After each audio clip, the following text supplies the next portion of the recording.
Few topics are more concern to Americans than brain health. With conditions like ADHD, autism, depression, concussions, dementia, and Alzheimer's, all ages are affected. The incidence of these conditions is at staggering levels with staggering costs and unbelievable hardships on families. The brain is an organ, and as such, our lifestyle choices affect it. Exercise, drugs, nutrition, toxicity, adjustments, all influence our brain health. Did you know there are powerful natural ways to help your brain function better? Are you building a healthy brain or creating future problems with your lifestyle? If you think there's room for improvement, join Stacy Hansen and myself as we cover how to make a good brain great. For Maximize Living, I'm Dr. Patrick Anderson. Stay tuned, we'll be right back.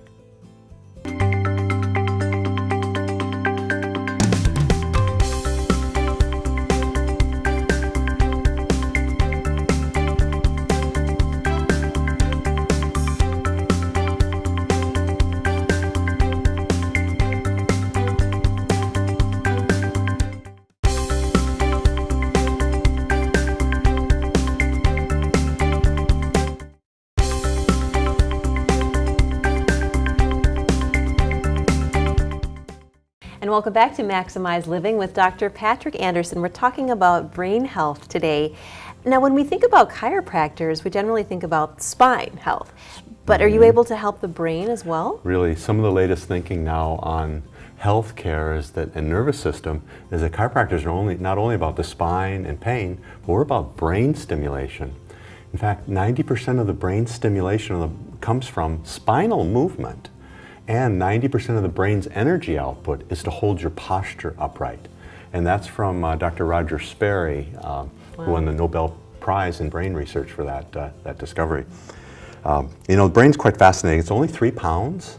It's about 2% of our body mass, but yet it consumes 20% of the oxygen and 20% of the calories. And by the way, the easiest way it's 80% water. So the easiest way to hurt the brain is don't drink enough water. Unfortunately, that's an easy thing to correct. You've just got to get in the habit and remember to do it. It's free. Yeah, absolutely. And next we're going to show a video which I think you'll find absolutely fascinating. It's a motion MRI of spinal fluid flow before and after an adjustment. If you had questions about chiropractic, I think this will answer a lot of them for you. Notice the size of the foramen magnum. Notice the ventricular action. Notice the disc herniations. And notice the cord descending down here over C5, C6. Notice the bulges here and the fluid trying to descend down. This is a stenosis occurring here. And you'll notice that it's much less bright white than the post. When you look at the post in a second, you'll be able to see that it'll be much brighter and much more is descending down. And you could see here the focusing of the ventricles. It's almost like a milking type effect. And you notice the change in signal. Now, one of the most amazing things about our research was that even prior to getting to the stage of the flow studies, we were able to show changes of signal intensity. And the increased white that you see is a change in signal intensity. Remember, nothing's changed here except the patient being adjusted, therefore changing the signal intensity interpreted by the MRI magnet. Now, this is the same patient on the post adjustment. Look how much brighter it gets. It bounds at you. 1, surges. 2. If you look down the cord, 3. It's surging down the cord. Her CSF was going barely. Obviously, she was alive. But now she's alive. More importantly, you're seeing here cerebral cortex activity where before was stagnant. And when you have this image, isn't this the image we get and feel after we get a good adjustment? We notice those changes. We feel almost as if this picture is telling us how we feel after we get adjusted. Notice the pulsation. The size of this foramen magnum has opened up tremendously. The disc herniations. And you can see the pulsation descending down here to C6 and C5 area where it wasn't before. That's fascinating. I mean, you can just literally see the difference. So we've got this beautiful image of the brain here. Can you describe some of the different areas? We've got them color-coded here. Yes, the frontal lobe is this red portion here, and that's where we do our reasoning and judgment and problem solving. It's 35% of the brain mass is the frontal lobe. In animals, it's only like 5%. This really makes us quite more human. Right. But what's interesting is it doesn't really fully develop till about age 23. So if your teenager does something and they don't quite, you ask them why they did it and they didn't quite understand why, they don't know why. The reasoning isn't fully developed in that stage, quite honestly. And so that's a big issue. Some of the other... And the scary thing is I was going to say these people are driving, so Yeah. watch out out there. Exactly. Some of the other areas, the temporal lobe is our reading, language, and speech. Parietal lobe up here is touch, temperature, pain. And then in the back here, the occipital lobe, that's our visual centers. And right here, this is called the little brain. It's called the cerebellum, and that's what runs a lot of the midbrain, and it's for our posture, our balance, our coordination, our sports skills, is developing that cerebellum. And it's fascinating too. There's so much more to learn. We're going to have more on brain health right after this.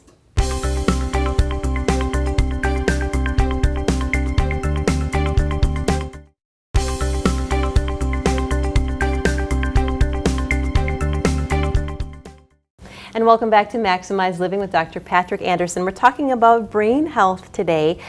What are some of the brain diseases that are out there? Yeah, they're scary, and we've heard a lot about different ones. Alzheimer's, multiple sclerosis, Parkinson's, Lou Gehrig's disease, dementia, autism, post-traumatic stress disorder, OCD, anxiety, depression, schizophrenia, phobias, ADHD, bipolar, anorexic conditions. It covers a lot of people. Yeah, unfortunately it does, and you hear about those a lot. What are some of the risk factors for people that are getting some of these? Well, there's things you can do if you, for example, if you do get a stroke, you're 10 times more likely to get one of these brain diseases. So do stroke prevention things. A family with Alzheimer's disease, you're 3.5 times more likely to get it yourself. So that doesn't mean you're absolutely going to get it, but if you want to do things to prevent that, live that lifestyle now so you don't express those genes. Diabetes, if you're diabetic, you're 3 times more likely to have one of those brain diseases. And the ones that are twice as likely are high cholesterol, high blood pressure, if you smoke. And this is interesting, if you have less than a high school education, so it's good to keep learning. That's a twice factor for brain disease. And then a job not requiring new learning. Those are big deals. So it sounds like it's in some ways genetic, but there are things that you can actively do, like continuing to learn, taking some steps towards health. Absolutely. Now you work on maximized mind as part of what you do. What are some of the ways that you tell people that they can then improve their brain health with that? Maximize Mind is one of our 5 essentials, and so the courses on that are on stress management, brain health like today, goal setting, positive mental management, positive self-talk. We also talk about guarding your mind share, discovering your big why. All those things help your brain potential. For example, a mind on a goal is a whole different chemistry than a person that doesn't have goals. Well, see, it's easy to change your chemistry just by taking that positive outlook, trying to set some goals. Absolutely. I mean, you have more control than you think, which is wonderful news. What about diets? That's something that people can choose. Yes, by eating a better diet, you keep your brain healthy. Keep in mind that the brain is an organ, so it's affected by what you eat hugely. So we want to be on an anti-inflammatory diet. And that means keeping sugar down. Sugar is inflammatory to the body, not only to your brain, but to your joints as well. Reduce flour. Bread products tend to be inflammatory. Watch the refined oils. Don't eat a lot of the oils. The really only good ones are olive oil, coconut oil, grapeseed oil, avocado oil. Those are the best ones. And I'm noticing a lot of fruits mentioned in there too, which is And then good. obese meats over 20% body fat. Those are all harmful to the brain. Now, fat is actually good for you. I really believe the low-fat diet craze has failed, but you want to watch overdoing it on fat. So what are some good brain healthy foods that you can eat? Again, fruits and berries. In fact, we call blueberries brain berries. They are so healthy for you. It's one of those foods that you just say, boy, if you can have a cup a day, you're doing great. Just like avocados. If you can have an avocado a day, you're doing great. Those are so healthy fats for the brain. And delicious too, and it's easy just to maybe throw some blueberries on your cereal in the morning and just get it in right away. We've also got green tea, ginger, and turmeric, and we've heard of those things. Yeah. And have a couple cups of green tea a day. It's very healthy, very anti-inflammatory. What about supplements? Yeah, the general supplements, the three that we recommend to people really are vitamin D first and foremost. It is such a deficiency. And then omega-3 fish oils, another huge deficiency, and probiotics. Most Americans do not have a healthy gut. Their bacterial flora balance is quite bad. And so those three are really essential. And then we would add one called Daily Detox, which helps to detox your system and your brain. And then a multiple. So that's 5, and I kind of limited that for most people. But when we go into specific situations, there's other supplements that are known to be helpful for the brain. And those are B-complex, magnesium, CoQ10, very helpful. Alpha-lipoic acid is a long one, but it's really helpful for people who maybe had a little too much alcohol or have some toxicity, heavy metal toxicity. Alpha-lipoic acid is something that's very helpful. And then acetylcarnitine is often used for people with Alzheimer's to help with memory. So there's a lot of different things nutritionally that may be helpful. When you combine that with all the things we offer here, you have a good chance at helping your brain. And it's good to know that there's a lot that you can do, you can choose to do to keep your brain healthy. We have more on brain health right after this.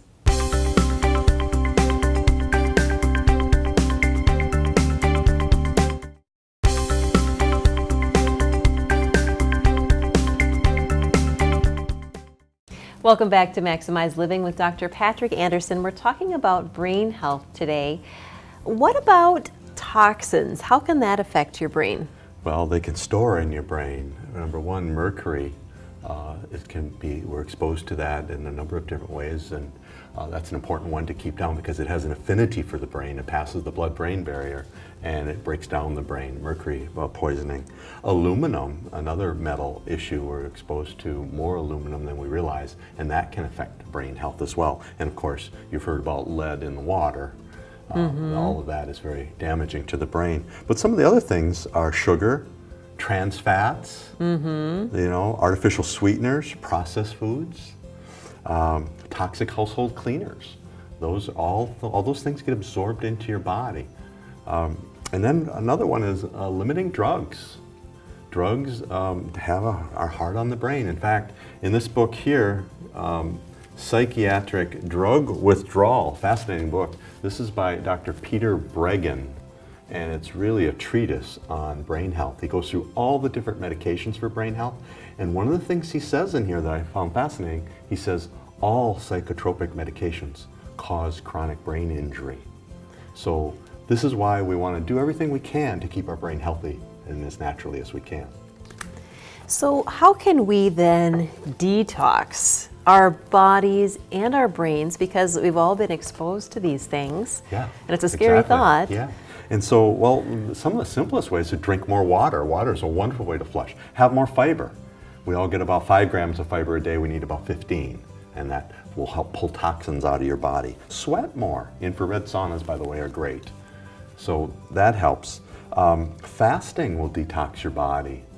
You can do different kinds of fast. They don't have to be totally without food. You can do a juice fast and things like that.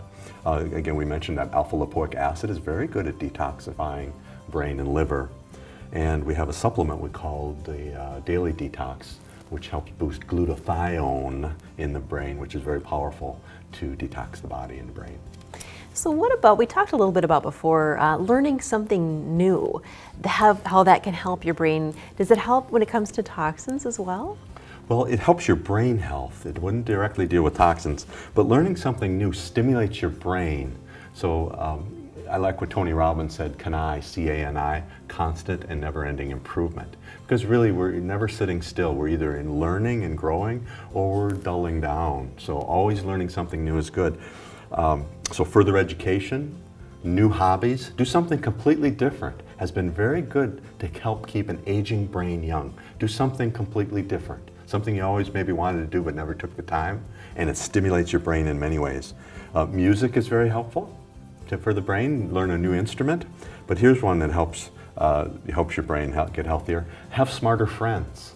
It really shows that when you have people, you hang around people who are really smart, it helps you stimulate your brain and do better. Well, I'm being helped already, Dr. Pat, just by spending time in your company. Thank you. And it sounds like also it's a great way to cross off your bucket list too, trying something new, things you've always wanted to do. I'm sure new experiences as well, like if you wanted to go skydiving or think of all the sensory input. You'll find how long you can scream if you go skydiving. That's right. There's so much you can do for your brain health. Stay tuned. We have more on that right after this.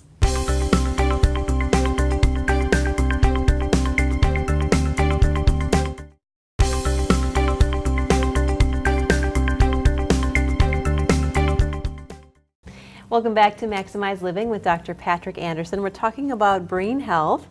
What about exercise? It seems like exercise helps us with just about everything. You know, when we think of brain health, we think of maybe doing crossword puzzles or reading, but exercise is 5 to 6 times more powerful. Body movement stimulates the brain. In the book Spark, right here, John Rady, MD, from Harvard, says that you have 50% less Alzheimer's disease if you do cardio 3 times a week. That's powerful. Here we want to find a cure. Well, let's do our best to prevent. He also says that cardio 3 times a week equally matches pharmaceuticals for depression in almost every single study.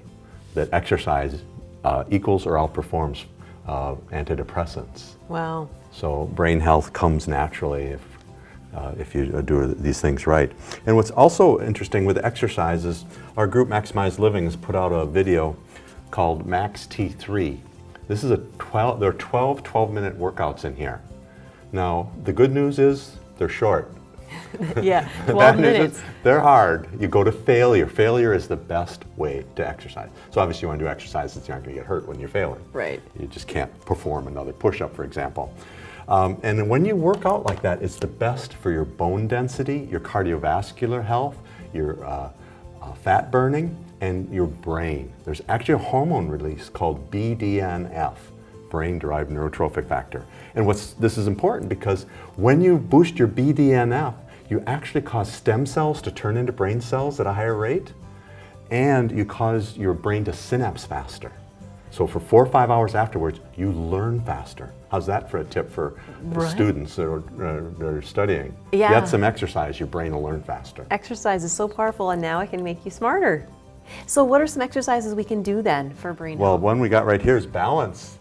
Yes. Go ahead and we've stand got up. These this are here. balance pads. Kind of a And black what we do is stand oval. on these with one leg and see how well you can balance. So it's pretty challenging. Let's see These who are can go the the most longest, difficult Dr. ones. Pat. Yeah, you're going to beat me, I think. I'm doing Tracy. all right. You're doing well. It's a good thing I changed So to plastic. that's a balance pad, and it really trains the cerebellum for balance. Then the next thing we can do is something we call a cross-crawl mechanism exercise, where you raise your opposite arm and leg. The hard part to remember which is opposite. So raise your opposite arm and leg in a marching position, or if you're on the floor. And now turn your head to the side your arm goes to. Oh, we're going to get progressive here, huh? Now turn your tongue away from your arm. And try, if you can figure that one out, you got it pretty good. So the idea is the more complex the movements you develop, that the more your brain is learning, and it's so much more powerful than like crossword puzzles or being interested in something. Get your body moving, stimulates your health and your brain. And fun too, especially if you make it a competition like we do, right, Dr. Yeah, I think I lost. That's why I mentioned it. So what else can we do? Well, you can do things called figure eights. So you take your hand and make an 8 from it. Okay. Oh, I can do this all day long, Dr. Pat. Now let's do 2 of them. Oh, by the way, let's do them in opposite directions. So anyway, any movement like this is really good for skill sets in your body. So exercise like that. You can also do any crossing movements where you touch the opposite knee, any crossover movements, touch the opposite heel. Things like that will stimulate your brain to learn faster. So a lot of people have issues with cross-crawling. They didn't crawl right as a child. So the brain doesn't develop right. So in some instances, a person is actually taken back to crawling to redevelop their brain. Wow. And it helps their coordination and balance and mentation. So it all starts there as a baby crawling It all around? starts in the brain. It all starts as a baby. Wow. Anything else we can do? No. All right, well, we had lots of great information today, and don't forget, I won that little competition. But stay with us, we have more on brain health right after this.